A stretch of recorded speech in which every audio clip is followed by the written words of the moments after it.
Usually, when Gwyneth Paltrow says something wildly inaccurate about health or wellness on Goop, a chorus of actuallys reverberates throughout the internet. But in a new interview with the New York Times, the actress and CEO addressed the dangerous pseudo-scientific advice that occasionally appears on Goop, explaining that it's never meant to be prescriptive. Somehow gets translated into, "Gwyneth says you should do this," she told the New York Times.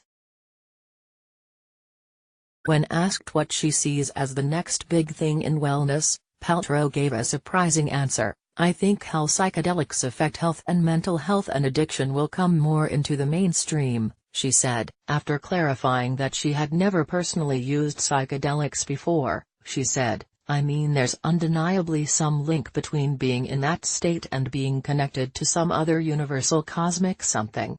As it turns out, she might be onto something." Just like Paltrow didn't invent yoga, she also didn't invent psychedelic drugs.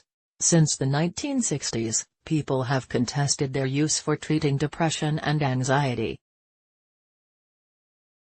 But promising new research suggests that using psychedelic drugs such as LSD, MDMA, psilocybin, aka mushrooms, and ayahuasca, in conjunction with psychotherapy can improve symptoms of anxiety, depression, and post-traumatic stress disorder, according to the Multidisciplinary Association for Psychedelic Studies, MAPS. This is still an emerging field, but is gaining mainstream attention from people looking for an alternative to antidepressants. Just yesterday, the Food and Drug Administration in the U.S. approved a nasal spray that contains ketamine.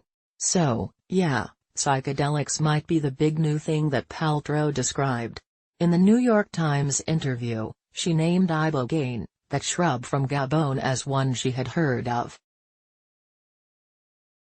Ibogaine is a powerful psychedelic drug that occurs naturally in West Africa, and is used in rituals and healing ceremonies. However, ibogaine may significantly reduce withdrawal from opiates and even eliminate substance-related cravings, according to MAPS. For this reason, there's a lot of interest in researching how ibogaine can be used to treat the opioid epidemic.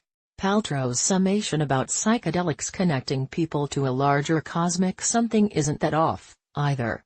Using hallucinogens, experts believe, helps people develop greater levels of spirituality, which researchers believe improves emotional stability, and reduces symptoms of anxiety, depression, and disordered eating.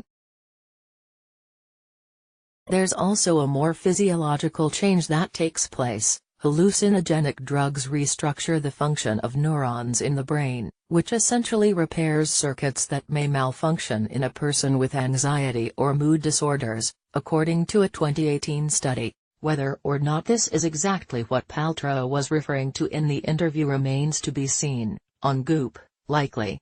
So, while this might seem like one more far-out thing she's promoting, it's worth knowing that it's kind of legit.